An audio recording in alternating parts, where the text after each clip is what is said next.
Eduardo Vázquez asesinó a Wanda Tadei.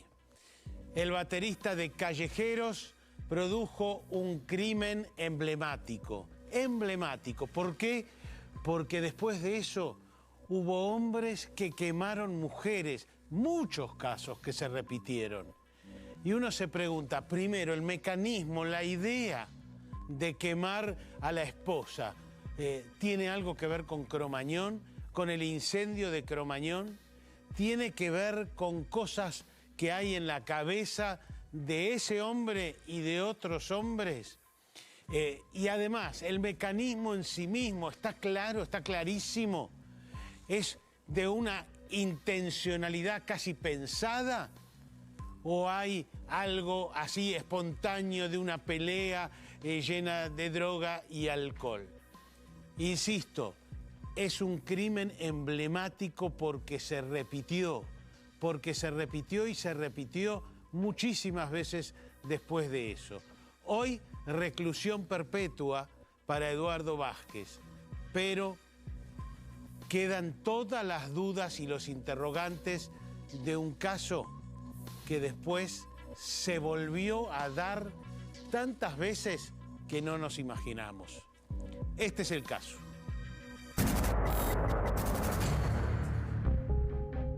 Wanda Tadei y Eduardo Vázquez habían sido novios cuando ella tenía 15 años y él 20.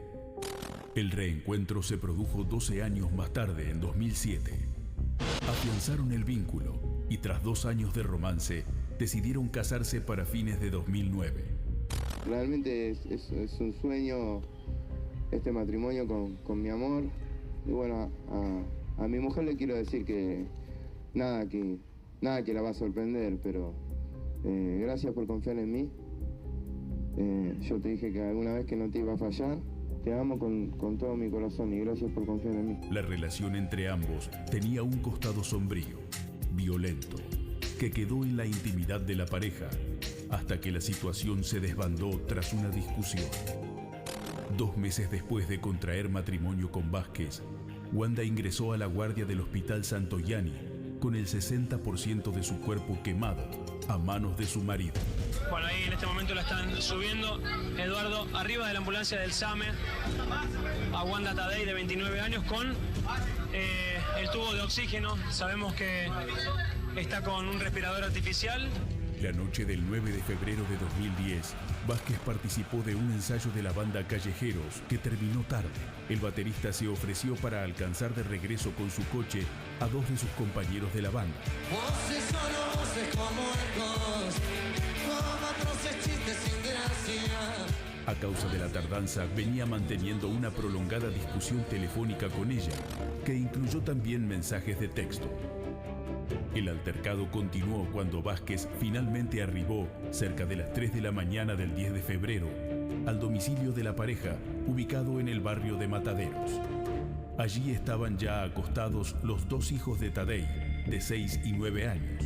Wanda llegó a considerar seriamente la posibilidad de que su marido se estuviera viendo con otras mujeres. Por su parte, según la versión de Vázquez, producto de la discusión, él decidió irse a dormir al sillón del comedor y se llevó un ventilador.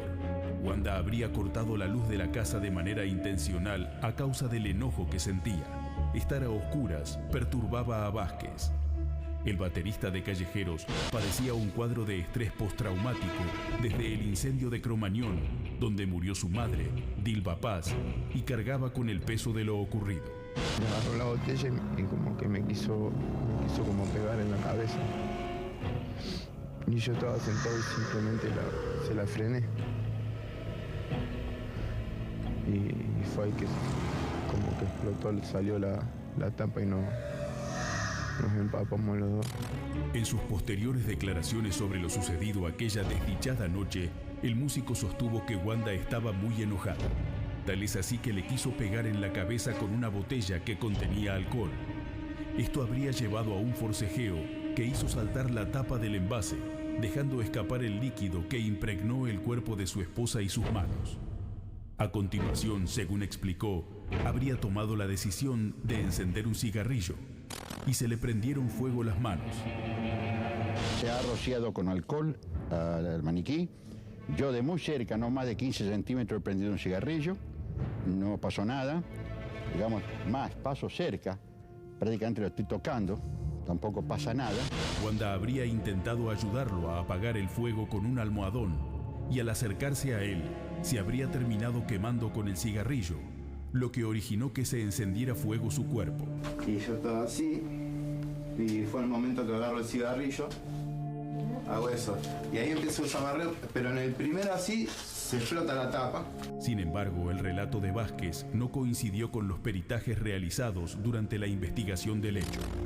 Según fue probado ante la justicia, Vázquez derramó alcohol sobre el cuerpo de su esposa y le prendió fuego con su encendedor. La llama fue la que activó, ¿no es cierto?, el reactivo líquido, o sea, el líquido inflamable.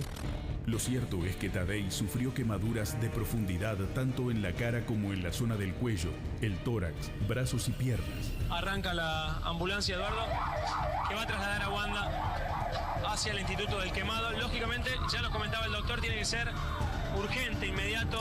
Por su parte, Vázquez tuvo heridas superficiales en sus manos. Mientras el músico era detenido por la policía, su esposa pasó la noche internada en coma farmacológico inducido.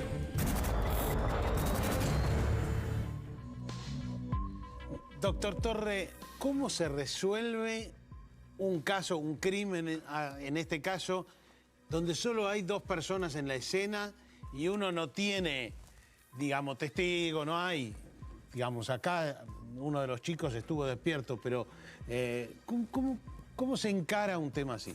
Bueno, en este caso en particular o en otros similares, aquí pasó mucho por la actividad pericial, la actividad criminalística y médico-legal. Aquí hubo un importante informe de necropsia con una muy pormenorizada descripción de las lesiones que presentaba la occisa, una autopsia interpretada por el doctor Roberto Cohen en la Morgue Judicial de Buenos Aires.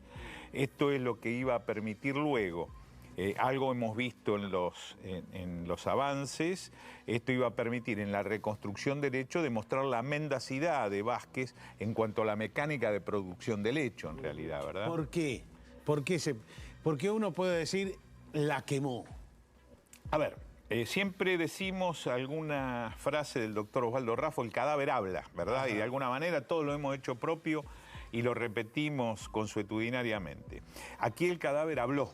Ajá. Wanda habló después de la muerte y le permitió a los médicos determinar que todas las quemaduras partían desde arriba hacia abajo, desde su cabeza y en esclavina, ajá, lo que se llama el mecanismo cómo recibió el líquido inflamable, por cierto, que es el que iba a permitir el fuego y que es en definitiva el que le va a generar una magnitud de quemaduras que van a ser luego incompatible la vida, ¿no? ¿Qué es de arriba hacia abajo? ¿Qué digamos, le virtieron el alcohol? ¿Es eso lo que... A ver, veamos que esto tiene cierto grado de perversión. Vázquez intenta poner la culpa en la cabeza de la víctima. Sí. Él dice, la víctima me vino a agredir. Sí, con la botella de alcohol. Exactamente. Y a la botella de alcohol se le salió la tapa. O sea, él le hace un acting.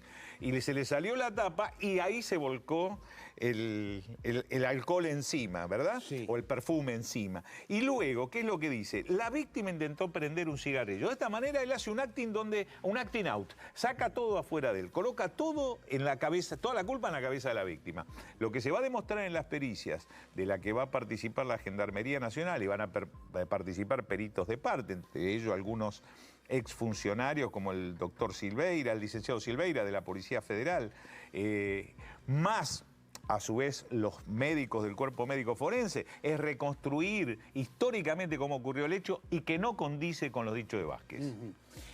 Que el alcohol vaya de arriba abajo significa que le virtió el alcohol, digamos, desde arriba y vio un caso por el estilo, así, que fue muchísimos años. Lamentablemente, como usted dijo, Tuni, en la presentación del caso, lamentablemente hemos visto más de 70 después, pero ¿no? después, sí, antes de eso.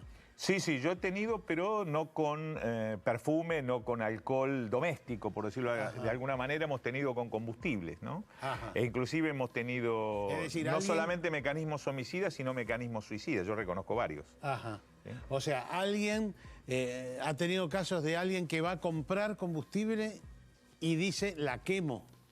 No, generalmente los hechos de violencia de género que terminan lamentablemente en los femicidios, con una estadística formidable como la que estamos recibiendo en la República Argentina, siempre son parte de un proceso al que llamamos espiral de la violencia. Es extremadamente raro que el hecho de violencia máximo, como es la expresión de generar la muerte, se vaya a producir sin que hayan existido hechos de violencia. No hay planificación, en general es una erupción final. En general sí es correcto, se precipitan, pero son parte de un proceso donde la violencia tiende a ir incrementándose y que donde no es ajeno, como hemos visto en la inmensa mayoría de los casos, la presencia de sustancias psicoactivas o de consumo de alcohol. Esto en general lo vemos. Ahora, la idea de quemar a la otra persona, ¿es una idea de Vázquez que había pasado por Cromañón o es una idea que ya vio anteriormente? No, uno no puede divorciar de alguna manera el mecanismo de muerte utilizado para con Wanda con la circunstancia de Cromañón y de todo lo que esto significa en cuanto a la presencia del fuego como el mecanismo para que se provoque la muerte. Vázquez perdió parte de su familia en Cromañón, ¿verdad? Sí, claro, a uno le cuesta mucho desde el punto de vista de la psiquiatría forense y de la criminología divorciar estas dos circunstancias. Es muy difícil hacerlo. Porque uno dice como que la reacción lógica es ir y agarrar un cuchillo, digamos. No es como, no le entra en la cabeza, me da la impresión, por eso pregunto, que la idea sea ir a agarrar combustible. Bueno, pero aquí el combustible, alcohol. ¿Cómo funciona el combustible? Aquí funciona como arma impropia. Tiene la idoneidad para generar daño, y ya veamos qué nivel de daño. Tiene idoneidad para generar lesiones que hacen incompatible la vida, lesiones con la muerte.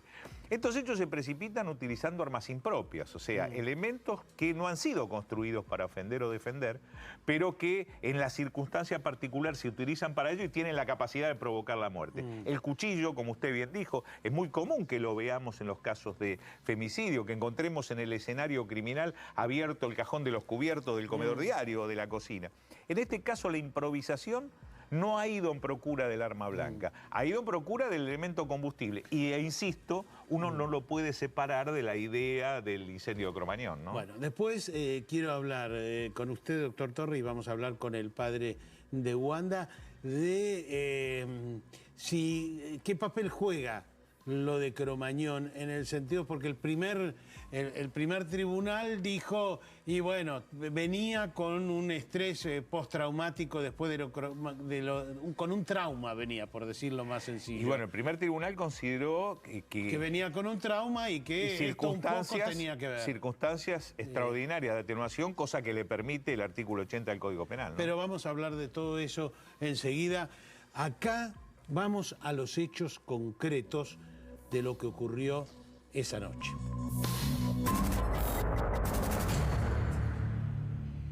Wanda era una chica golpeada, pero lo tenía oculto. Había pelea, había agresiones, había trompadas, había moretones. El tema del fuego es recurrente. Yo mismo tuve un hecho con él en donde escuché que le decía: te voy a quemar, te voy a quemar. Wanda nunca pudo relatar lo sucedido aquella fatídica madrugada del 10 de febrero de 2010. Su cuerpo presentaba graves quemaduras que le ocasionaron una insuficiencia respiratoria, entre otros padecimientos. La noche anterior a su muerte, Vázquez visitó a su esposa en el hospital en compañía de un psiquiatra. El marido hizo una pasada de 1 minuto, pero no entró. O sea, fue para mirarla porque directamente él es el marido. Tras afrontar 12 días de agonía, internada en el Instituto del Quemado de Buenos Aires, Wanda Tadei falleció el 21 de febrero, producto de una falla multiorgánica, según informaba en aquel momento a la prensa la jefa de guardia del hospital, Miriam Mí. En concreto, ¿a qué hora fue la muerte y en qué horario la podrían llegar a trasladar? A las 2:15. ¿A qué hora la pueden trasladar? No sé, porque eso es la morgue judicial. Después de permanecer detenido bajo la acusación de intento de homicidio durante 48 horas, el baterista de Callejeros fue liberado por falta de pruebas, mientras la justicia comenzó a investigar lo sucedido. El músico volvió a ser detenido y en poco tiempo recibió el procesamiento por homicidio calificado por el vínculo y quedó con prisión preventiva. Después de lo sucedido en Cromañón, al músico le costaba mucho enfrentarse a la oscuridad. La denominada tragedia de Cromañón ocurrió el 30 de diciembre de 2004, cuando se produjo un incendio fulminante en el local, mientras se desarrollaba un recital de la banda Callejeros.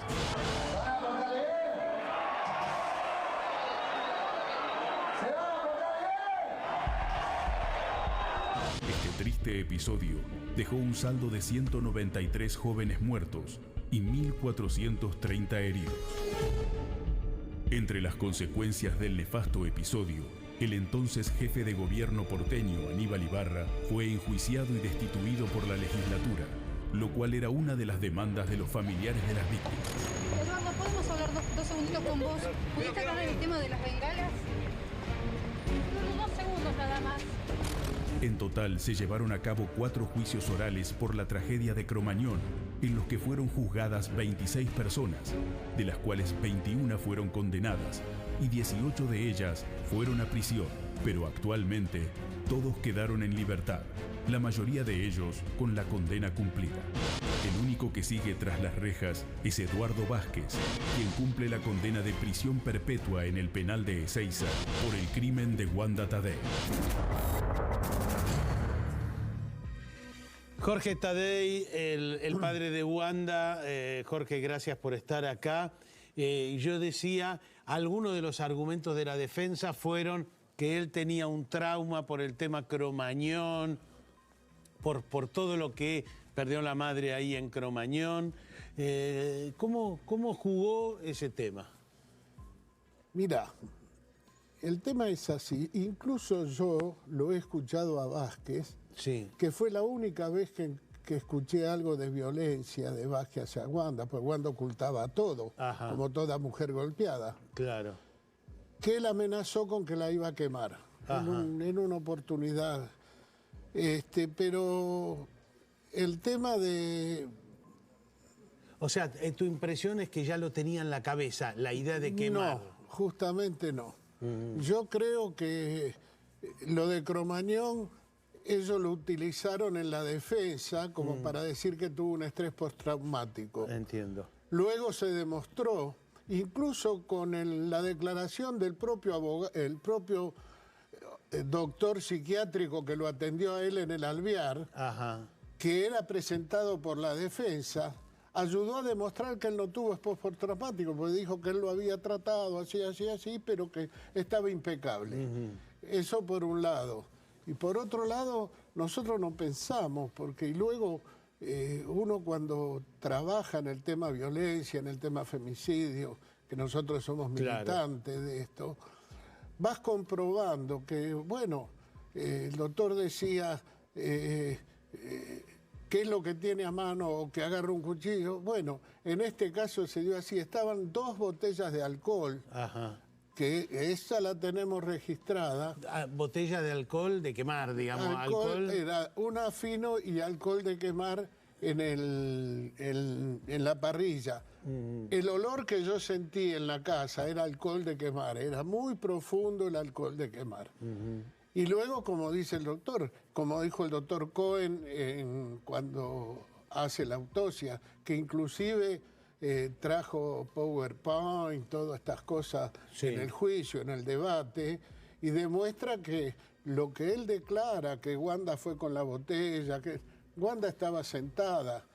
Al estar sentada, el alcohol le va de arriba hacia abajo, se le detiene en la rodilla. Si estuviera parada, explicaba el doctor Cohen, hubiera seguido bajando el alcohol. Entiendo. Pero ella era hasta la pelvis que estaba quemada. Ajá. O sea que las pericias prácticamente demolieron la versión. La defensa. Luego, un tribunal misógeno, ajá, doctor Niño, el doctor Laufer y la doctora Mayo, 3 jueces de la República, inventaron una emoción violenta. Ya se había comprobado que Wanda no apagó la luz. ¿No apagó la luz? No, ¿por qué? Porque se comprobó que el... Además, no es que uno apaga la luz, uno va y la prende, digamos. Uno... No, pero decían en la defensa que al apagar la luz eso lo puso como loco. Sí. No, la luz no se apagó porque el microondas siguió permanente con la misma hora. Claro.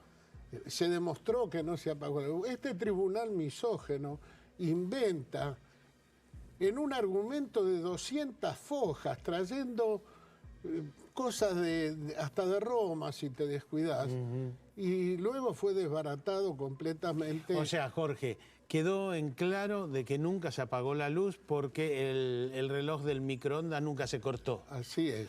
Y quedó claro que no hubo una pelea, los dos parados, sino que Wanda estaba sentada y que el alcohol corrió solo hasta la rodilla. Y quedó demostrado que con un cigarrillo no se puede prender el alcohol o el vapor que produce el alcohol, que es lo que se quema, con el cigarrillo. Tiene que ser llama. Y fíjate que cuando se hace la requisa de la policía en esa casa, ya habían acomodado, porque una de las cosas que a mí me dio que pensar, porque uno también... Él volvió en un momento a la casa, ¿no es cierto? Volvieron 2 masculinos y un femenino, que él les dio la llave, dicho por la doctora del Santoyani, y cuando yo fui a la casa, me encuentro con que está todo ordenado. ¿Te imaginas? Es más, el futón estaba dentro de una piletita pelopincho que tenían ahí. Es más, lo único que estaba barrido, las sillas arriba de la mesa. Como si uno... Nada, como si no hubiera pasado nada de nada. Se olvidaron un encendedor en el rincón. Que con ese encendedor fue que él accionó. Porque el femicidio por fuego o un asesinato por fuego requiere 2 acciones. Si yo tengo un cuchillo, te doy una puñalada en el corazón y te mato.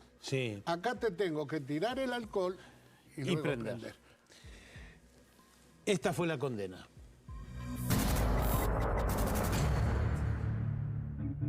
Los hijos del primer matrimonio de Wanda Tadei declararon en cámara Gesell guiados por una psicóloga. La declaración de los chicos tuvo peso legal. Vázquez, ¿tenés algo para decir? Ya se habló todo tranquilo. ¿Cómo fue el momento de haber regresado a la casa, Eduardo? 8 meses después de la muerte de Wanda, la causa dio un vuelco. La jueza Inés Cantizani procesó a Vázquez con prisión preventiva por considerarlo prima facie autor criminalmente responsable del delito de homicidio agravado por el vínculo. No es que me quiera hacer nada más que pegarme con eso en la cabeza. No, pero más de frente. Acá. Sí. Claro, algo así. Pero cuando sale así, yo hago esto. Hago esto y como que la llevo para allá, ¿entendés? Los peritajes y testimonios de testigos fueron desarmando la versión del músico, que llegó al juicio preso. Mientras tanto, el fuego que terminó con la vida de Wanda continuó propagándose. En aquel entonces, los casos de violencia de género aumentaron. Varias mujeres sufrieron quemaduras a manos de sus parejas en distintas ciudades de la Argentina. Cada uno se tiene que hacer valer por sí mismo y ni siquiera un insulto uno se merece, uno tiene que ser respetado. La reconstrucción de los hechos, realizada en el marco del proceso judicial, dejó expuesto con claridad que no era verosímil la versión esgrimida por Vázquez sobre cómo se produjo el incidente en que Wanda terminó prendida a fuego.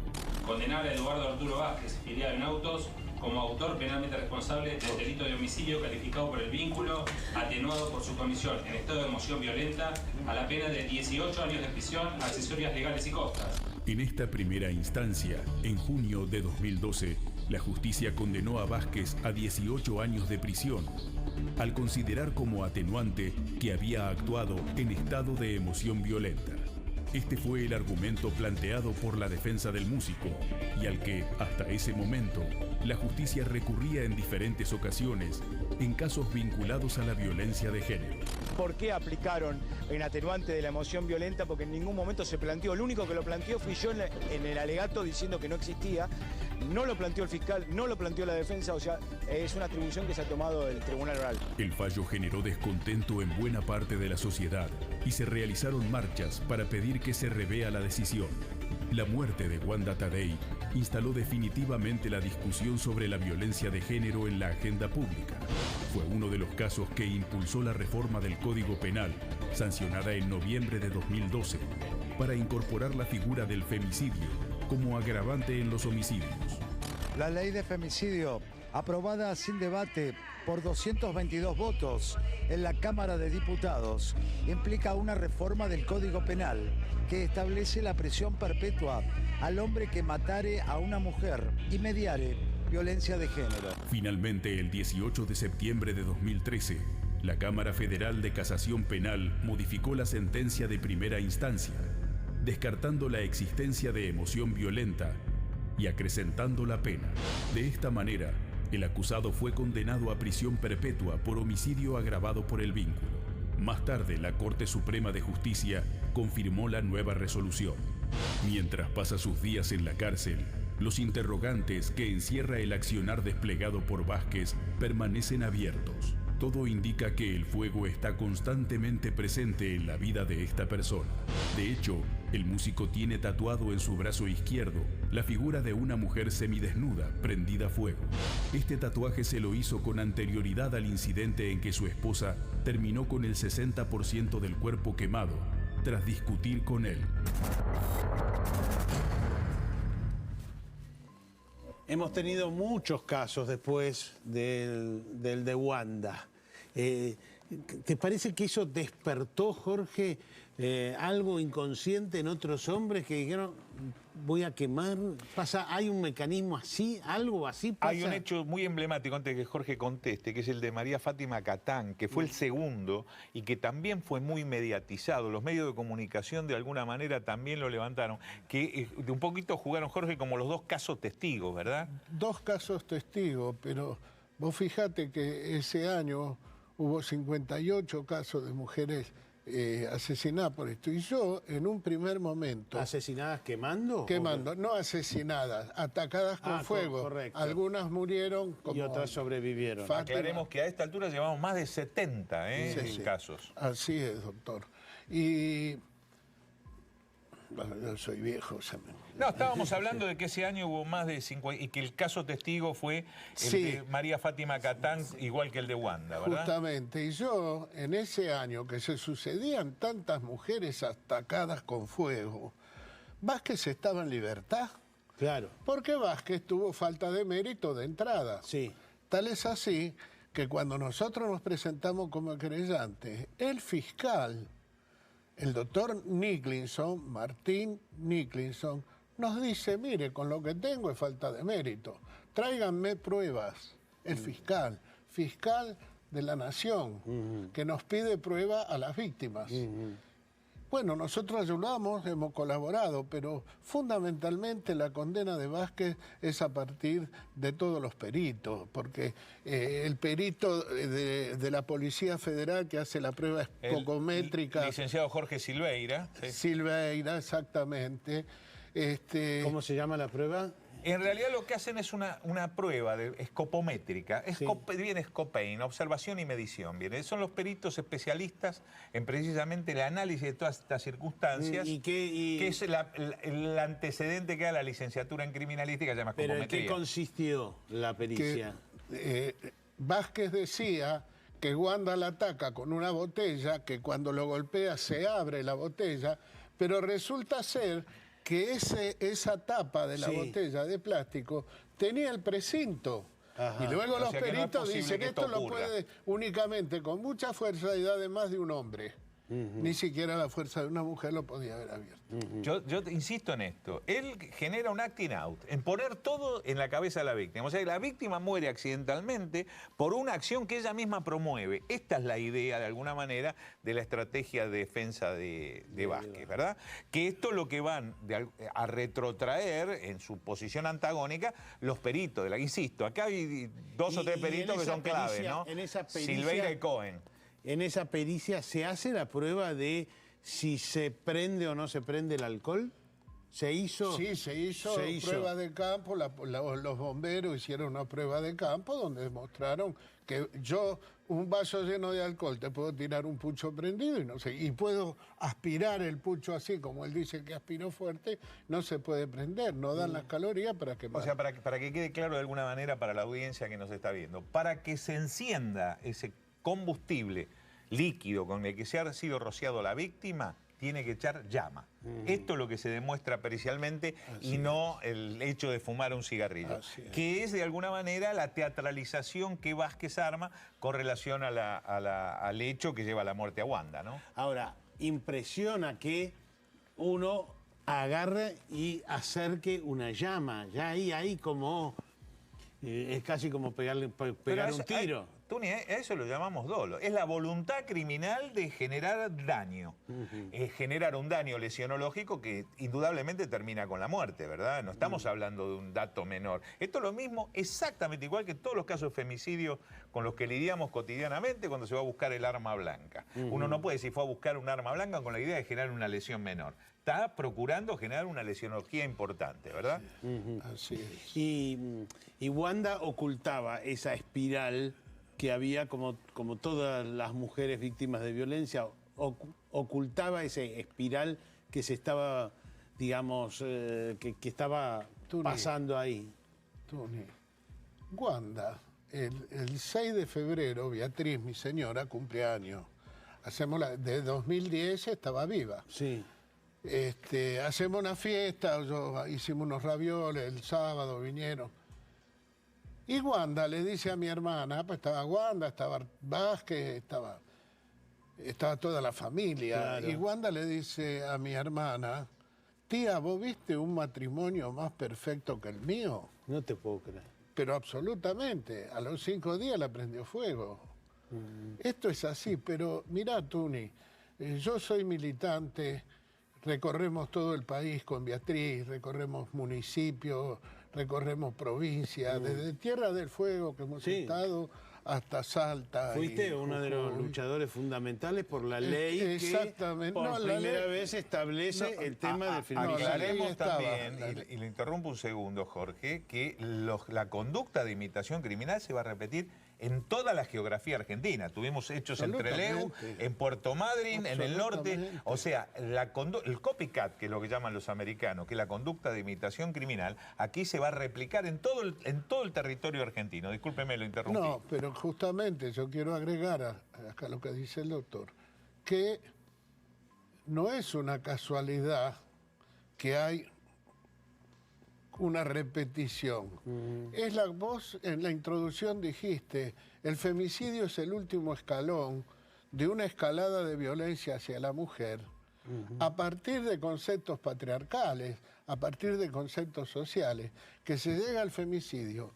Y esto es desde Tierra del Fuego a Salta, pero te diría más, desde Tierra del Fuego a Alaska, y te diría más, desde los Andes hasta China. No, claro. es un fenómeno que no es solamente de la región, sino es un fenómeno mundial, cultural. Porque yo he estado con los carabinieri italianos, que están lidiando en Italia. Absolutamente. El problema, o sea que Wanda, 4 días antes, porque esto fue el 10 de febrero, ¿no es cierto? El 10 de febrero. 4 días antes dijo el matrimonio, tía, vos viste un matrimonio más perfecto que el mío. ¿Y a esa altura vos pensabas que era un buen matrimonio? Por supuesto. Wanda estaba profundamente enamorada de Vázquez.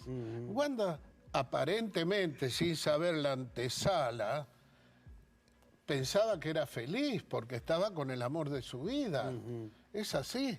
Yo digo, mirá, yo dije que me preguntaban los primeros días cuando nosotros empezamos a participar como querellante.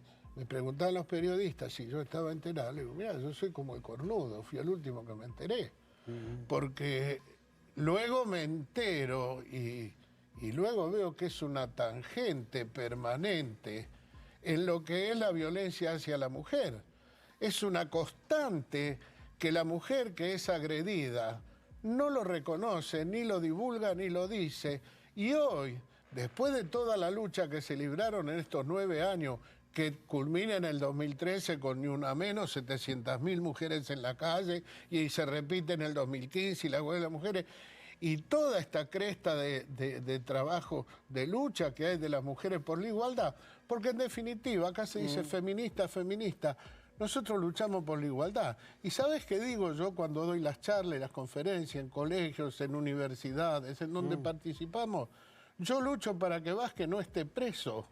Yo quisiera que Vázquez estuviera suelto y que mi hija estuviera viva. Sí, claro. Nosotros luchamos para que el hombre y la mujer estemos en igualdad y que se termine de la violencia hacia el hombre y la mujer. Si no le terminamos ofreciendo en los casos de femicidio a las mujeres la mejor morgue y el mejor equipo forense. Absolutamente. Muchísimas gracias, Jorge. No, gracias a ustedes. Enseguida volvemos.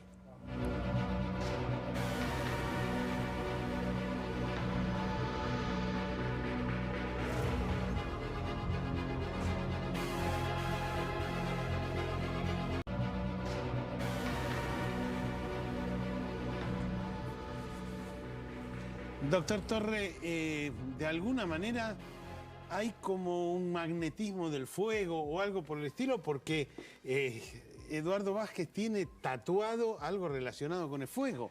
Tiene, curiosamente, una mujer tatuada que está prendiéndose fuego. Una mujer tatuada en un foco ígneo, que es algo... ¿Este es el torso o qué? No, sí, claro, sería el torso de una mujer desprovista de prendas, de ropa, por lo menos de la cintura hacia arriba. El rojo es el fuego. Exactamente, y una serie de llamas. Debemos aclarar que a esto le han prestado especial atención los peritos a los que les tocó intervenir en la elucidación del caso desde el punto de vista técnico. Especialmente a los médicos forenses es algo que esto les llamó particularmente la atención. E insisto, no se divorcia el hecho del incendio de Cromañón con el mecanismo de muerte de Wanda Tadei, y tampoco se divorcia de la presencia de esto porque indica cierta culturalización del fuego, ¿verdad? Porque esto es anterior a la muerte de Wanda Tadei, al asesinato de Wanda Tadei. Anterior a la muerte de Wanda Tadei, seguro. Lo que no se puede saber si fue antes o después de Cromañón, porque Vázquez no habla sobre esto y el tatuador específicamente se negó a dar la información, ¿no? Ajá. Y esto significa, porque la madre de él muere en Cromañón. Exactamente, la madre de Eduardo Vázquez. Exactamente, que es lo que de alguna manera hemos dicho ya, ¿no? Digo, mantener esto es como, no sé, es como una obsesión, un trauma, no sé cómo llamarlo. Culturalizar el fuego, Tuni, es lo que estamos pensando que puede ocurrir, lo que los médicos forenses le han prestado especial atención. Ellos reúnen estas tres piezas independientes: la muerte de Wanda Tadei, el hecho de Cromañón y la presencia, por ejemplo, de este elemento en Vázquez. Porque uno selecciona el tatú, que en realidad es decorativo, con un tema particular. En este caso es una mujer quemándose, con lo cual no se puede divorciar una cosa de otra. Vamos a hablar con una psicóloga sobre todo esto. Primero sobre él mismo, pero también sobre cómo impacta en otras personas, que hace que el tema se termine repitiendo, ¿no? ¿Sabes que hay todo un tema de ver cómo debe tratarse el femicidio en los medios de comunicación? Esto es el momento en que Wanda Tadei, porque Wanda Tadei sobrevivió cuando fue al hecho asistida. mismo. Sí, varios días tiene de sobrevida, y aquí son las primeras actuaciones médicas que indudablemente van a ser infructuosas, dado la magnitud de las quemaduras de primero y segundo grado que tiene, ¿no? En la mayoría de los casos, dirías que las mujeres sobreviven a hechos como esto, o esto fue tan tremendo. En esto de las quemaduras, hay algunas mujeres que han tenido sobrevida. En la mayoría de los casos, cuando se emplean armas blancas, lamentablemente el femicidio sobreviene. ¿Estuviste en la morgue? Sí, claro, estuvimos indagando sobre este caso en particular. Así, Torre estuvo en la morgue.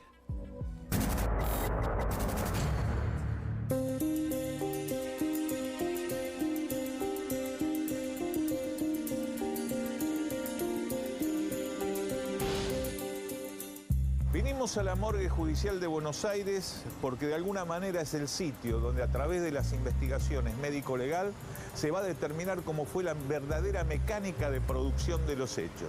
¿Fue Wanda Tadei la que tenía el elemento combustible? ¿Fue su esposo? Esto va a surgir a partir de la investigación médico-forense. Luego de 11 días de agonía, Wanda Tadei falleció en su lugar de internación. Su cuerpo fue trasladado a la morgue judicial de Buenos Aires. Una vez concluida la necropsia médico-legal, arrojó datos más que interesantes en cuanto a la lesionología del cadáver. Presenta una serie de quemaduras en zona de esclavina, sobre los hombros y particularmente en la cabeza. Esto va a permitir compatibilizar esas lesiones con la escena del crimen y con las lesiones que también por quemadura, al igual que Wanda Tadei, presenta el eventual victimario.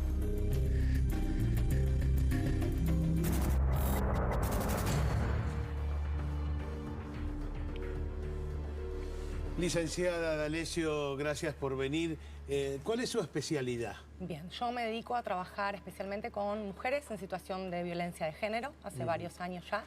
Aparte de eso, soy docente en la Facultad de Psicología, en la materia Introducción a los Estudios de Género.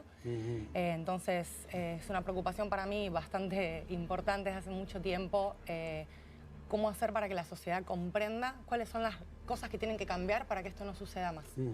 ¿La sorprendió, digamos, la utilización del fuego? La verdad que sí. Por un lado, nosotros siempre decimos que todo nos horroriza y ya nada nos sorprende, ¿no? Cuando escuchamos casos de femicidios, pero la verdad es que seguimos sorprendiéndonos por la crueldad, ¿no? Lo cruento de estas acciones que tienen como fin claramente eliminar a su pareja, ¿no? Eliminar a la mujer que por alguna razón ellos entienden que pero 4 días antes, acabamos de escuchar, 4 días antes dijo, ¿alguna vez viste un matrimonio tan bueno como este? Dijo Wanda. A ver, hay muchos mecanismos psíquicos que se ponen en juego en las situaciones de violencia de género. Creo que uno de los más venenosos es el amor romántico, ¿sí? El pensar que por una pareja una tiene que hacer todo, dejar todo, perdonar todo y permitir todo. ¿Sí? El amor romántico es algo que en la vida de las mujeres está desde la crianza, ¿no? Las princesas, el príncipe azul, el esperar ese casamiento, como si eso fuera la felicidad absoluta, ¿no? Una cuando tiene una pareja o se casa, quizás se puede dar cuenta de que hay cosas que no son tan de príncipe azul, ¿no? No obstante, el mito del amor romántico como efecto psíquico ocasiona que estas mujeres digan, bueno, lo que yo escuchaba en la clínica, ¿no? No es tan malo, pero fue solo una vez. Y también lo que sucede es que los varones que ejercen violencia se justifican culpabilizando a las víctimas, ¿no? Esto que siempre se escucha, mira lo que me hiciste hacer, mira cómo me pusiste, mira lo que vos lográs con tus acciones. ¿Y el fuego juega hoy en día? ¿Ha visto otros casos en los que la destrucción de la mujer parte por quemarla, porque me imagino que está en la cabeza también, no sé, doctor Torres, usted también lo vio bastante, como que afearla, es decir, que al dañarla como para que ya no sea tan linda para otros, Ha habido durante un tiempo un mecanismo que no voy a repetir al aire porque no se está dando. Después lo charlamos fuera de cámara porque tenemos que tener cierta responsabilidad los medios de comunicación. De alguna manera hay un informe muy interesante con relación a la violencia con la mujer de Amnesty International, que es el comportamiento que tienen que tener los medios de comunicación, y tenemos que ser muy conscientes, y creo que el caso de Wanda Tadei es el más claro emblema de esta cuestión, o sea, lo más emblemático de esto, de las conductas de repetición en materia de violencia de género y de femicidio. Lamentablemente, cada vez que tenemos alguna exposición importante que trate, como por ejemplo las manifestaciones de Ni Una Menos, los días siguientes esto se replica con hechos de violencia extrema, ¿verdad? ¿Ve mucha réplica?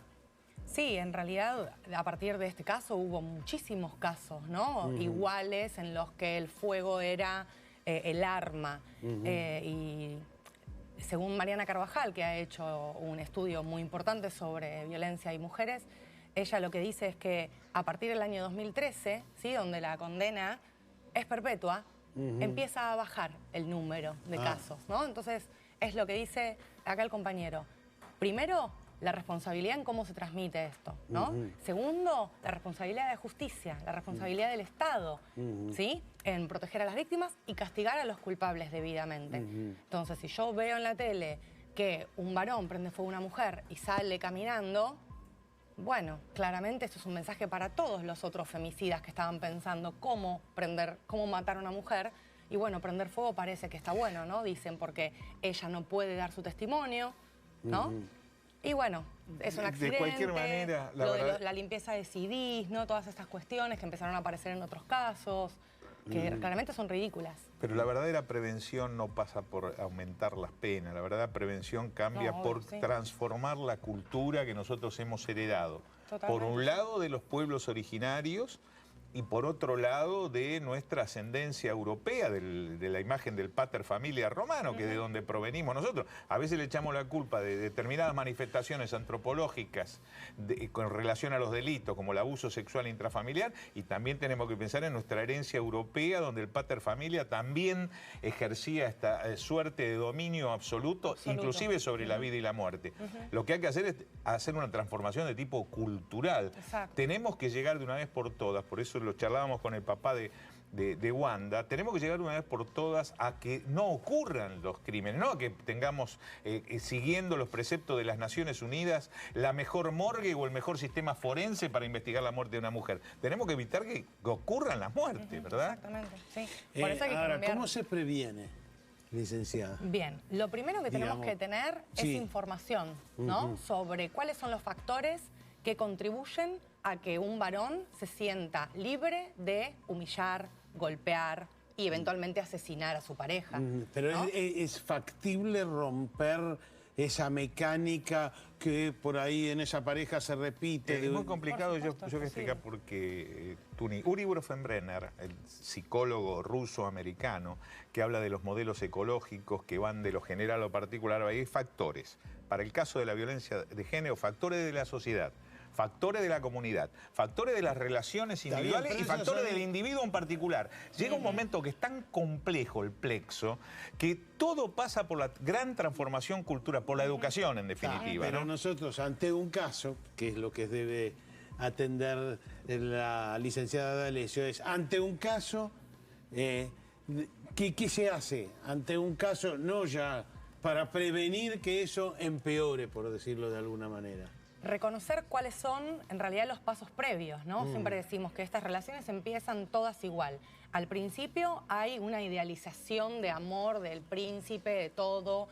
Ellos las tratan a ellas como si fueran sagradas. A partir, ¿no?, de eso se empieza a dar el control, el aislamiento, empiezan a aparecer los celos como algo que obliga a las mujeres a obedecerlos a ellos, porque si yo soy celoso, vos tenés que hacer lo que sea para que yo no sea celoso, Y porque eso, si no es tu esa es culpa. la espiral. Exacto, y ahí empieza la espiral.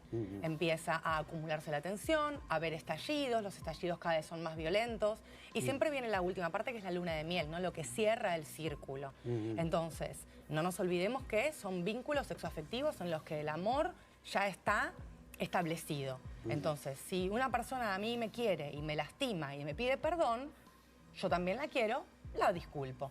Esto vuelve a pasar, yo lo vuelvo a hacer. En un momento cuando yo me doy cuenta que en realidad no tendría que haber perdonado nada porque esto nunca terminó, a veces es muy tarde.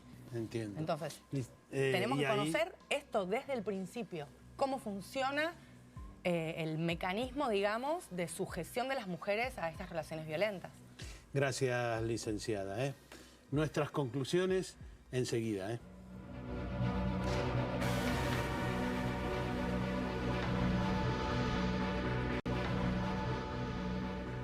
Doctor Torre, hemos hablado durante todo el programa de fuego, de obsesión, de trauma. ¿Aún así le parece que la condena es justa? Yo creo que sí. El tribunal en principio entendió que no, que existía otra mecánica que podía explicar uno de los homicidios atenuados, pero finalmente cuando llegó esto a la alzada entendió que era un homicidio agravado por el vínculo. Doctor Torre, hemos hablado durante todo el programa de fuego, de obsesión, de trauma. ¿Aún así le parece que la condena es justa? Yo creo que sí. El tribunal en principio entendió que no, que existía otra mecánica que podía explicar uno de los homicidios atenuados, pero finalmente cuando llegó esto a la alzada entendió que es un homicidio, era un homicidio agravado por el vínculo. Todavía no existía la figura del femicidio tal cual se contempla Pero ahora. intencional 100%. La justicia ha entendido que sí, sin ninguna duda. O ¿no? sea, dijo, la quemo. Sí, sí, sí. En ese momento el disparador la lleva a tener un acto de violencia supremo que apuntaba a eliminar a la víctima. De esto no hay ninguna duda, creo yo. Sigue siendo uno de los temas principales de lo que está pasando en la Argentina en materia de criminología. Los asesinatos de mujeres. Tenemos uno cada nada. Es impresionante en la Argentina y en el mundo. Eduardo Vázquez y Wanda Tadei, lamentablemente, tal vez dentro de unos años hubiera sido más prevenible, pero lo concreto es que fue una obsesión, un asesinato, como pocas veces hemos visto. La síntesis es la quemó. Hasta la próxima.